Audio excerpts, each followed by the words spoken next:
Сәлеметсіңдер ме балалар? Бүгін біздің каналымызда математика 1 сыныптың 44 сабағы 10-ға дейінгі сандарды қосу және азайту тақырыбы. Бірінші тапсырма. Кестенің қалай құрылғанын түсіндір. Мысалдар жазылған бір түсті карточкаларды таңда. Жауабын айт. Балалар, сары түсті карточкаға қарайық. Бұл жерде 1 қосу 1 деп тұр. Сонда бізде 1-ге 1-ді қосқанда қосындының мәні 2-ге тең болады. Демек бұл балалар 2 санның құрамы. Келесі 1 қосу 2 тең 3, 2 қосу 1 тең 3. Демек бұл 2 карточка 3 санның құрамы болады. Келесі 1 мен 3-дің қосындысы 4-ке тең, 2 мен 2-ның қосындысы 4-ке тең, 3 пен 1 санның қосындысы 4-ке тең. Демек бұл 3 карточка 4 санның құрамы болады. Келесі балалар қызғылт карточка 1 мен 4-дің қосындысы 5-ке тең және 2 мен 3-дің қосындысы 5-ке тең, 3 пен 2 санның қосындысы 5-ке тең және 4 пен 1 санның қосындысы 5-ке тең. Демек бұл 4 карточка 5 санның құрамы. Келесі 1 мен 5-дің қосындысы 6-ға тең, 2 мен 4-дің қосындысы 6-ға тең, 3 пен 3 санның қосындысы 6-ға тең, 4 пен 2-ның қосындысы 6-ға тең, 5 пен 1 санның қосындысы 6-ға тең. Демек бұл 5 карточка 6 санның құрамын көрсетіп тұр. Келесі 1 мен 6-ның қосындысы 7-ге тең, 2-ге 5-ті қосқанда 7 болады, 3-ге 4-ті қосқанда 7 болады, 4-ге 3-ті қосқанда 7 болады, 5 мен 2-ның қосындысы 7, 6 мен 1 санның қосындысы 7. Демек бұл 7 санның құрамын көрсетіп тұр.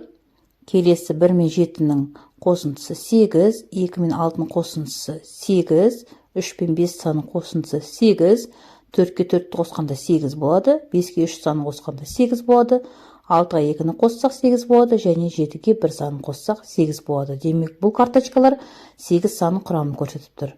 Келесі 1 мен 8 санның қосындысы 9-ға тең, 2 мен 7-ның қосындысы 9-ға тең, 3 пен 6-ның қосындысы 9-ға тең, 4 пен 5-дің қосындысы 9-ға тең, 5 пен 4-дің қосындысы 9-ға тең, 6 мен 3-дің қосындысы да 9-ға тең, 7-ге 2 санын қоссақ 9 болады, 8-ге 1 санын қоссақ 9 болады. Демек бұл карточкалар 9 санның құрамын көрсетіп тұр. Және балалар, міне соңғы қатарға келдік.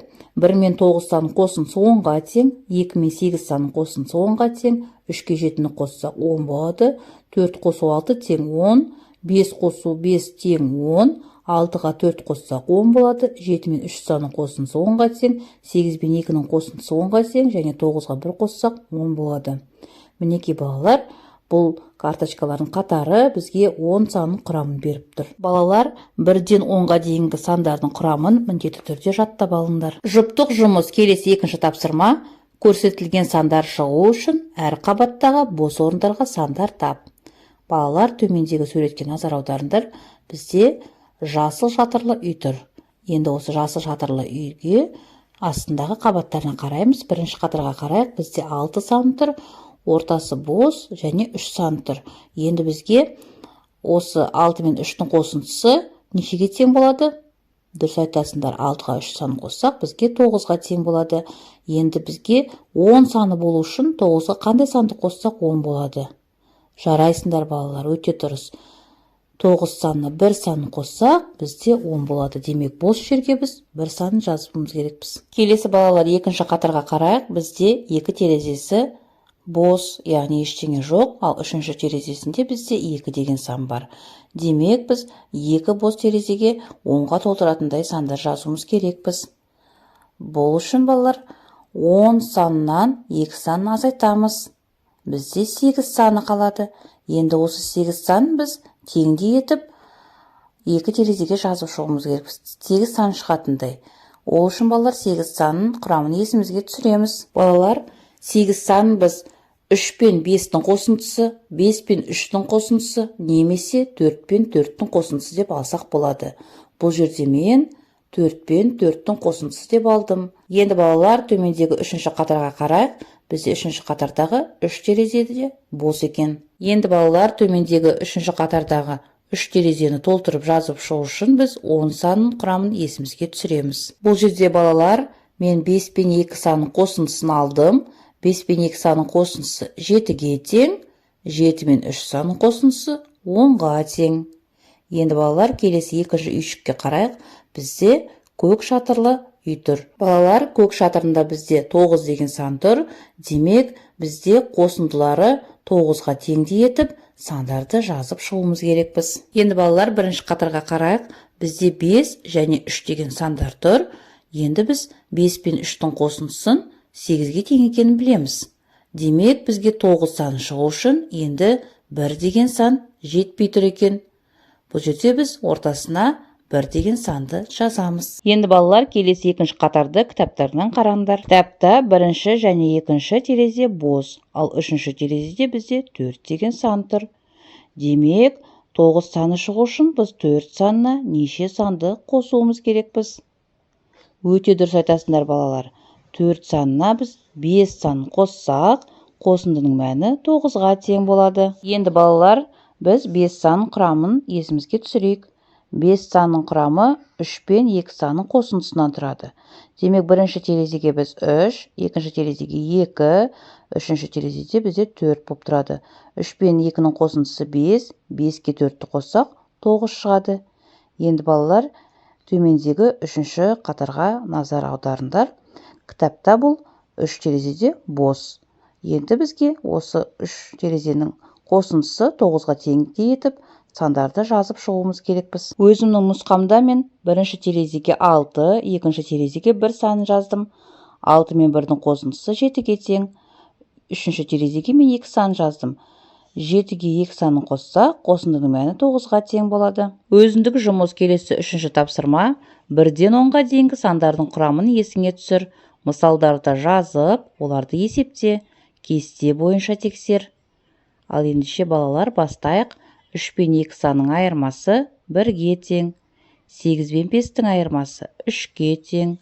7 мен 1-дің айырмасы 6-ға тең.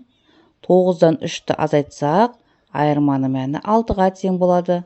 6-дан 5 сан азайтсақ, айырманың мәні 1-ге тең болады. Келесі екінші қатарға көштік, балалар. 9 пен 2 санның айырмасы 7-ге тең. 8-ден 7-ні азайтсақ, 1 болады. 2 мен 2-нің айырмасы 0-ге тең. 7-ден 3 санын азайтсақ, 4 болады. 5 пен 4-тің айырмасы 1-ге тең. Математика күнделікті өмірде 4-ші тапсырма. Атайға көмектес.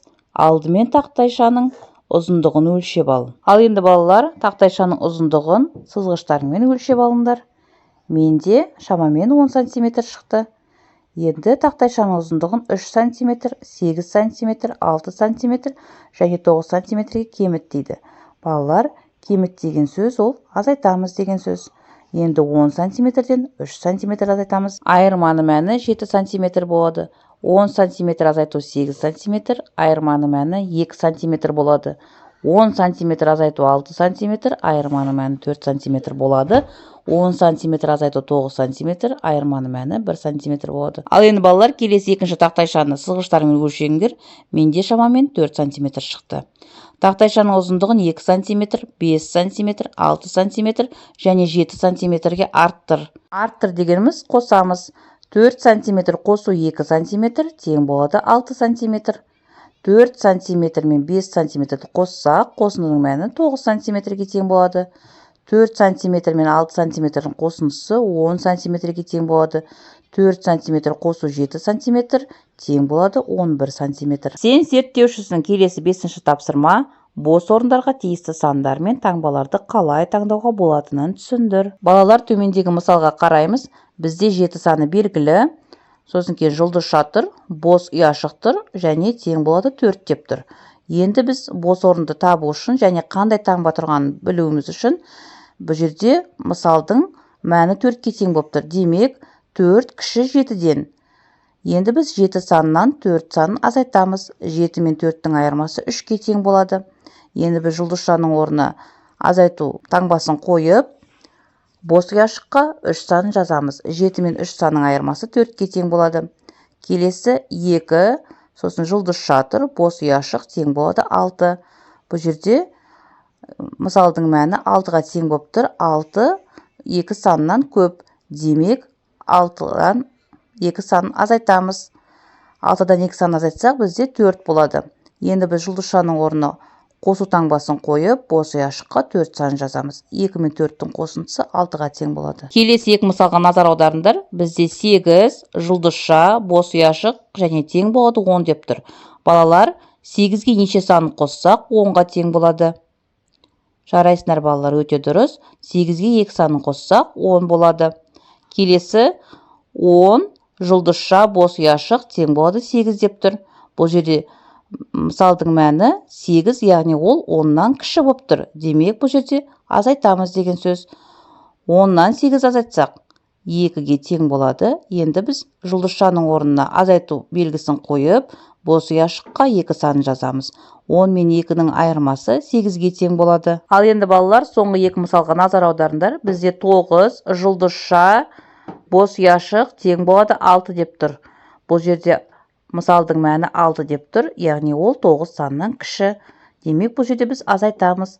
9-дан 6 сан азайтсақ, айырманың мәні 3-ке тең болады. Жұлдызшаның орнына азайту белгісін қойып, бос ұяшыққа 3 санын жазамыз. 9 бен 3 санның айырмасы 6-ға тең болады. Келесі мысал, 10 жұлдызша, бос ұяшық тең болады 3 деп тұр. Бұл жерде де балалар мысалдың мәні 3 деп тұр, яғни ол 10 санынан кіші. Демек, бұл жерде біз азайтамыз. 10-нан 3 сан азайтсақ, айырманың мәні 7-ге тең болады. Жұлдызшаның орнына азайту белгісін қойып, бос ұяшыққа 7 санын жазамыз. 10 мен 7-нің айырмасы 3-ке тең болады. Осымен балалар, сабақ аяқталды. Соңына дейін назар салып тыңдағандарыңа рахмет. Сабағына лайк басып, каналға тіркелуді ұмытпаңдар. Келесі кездескенше.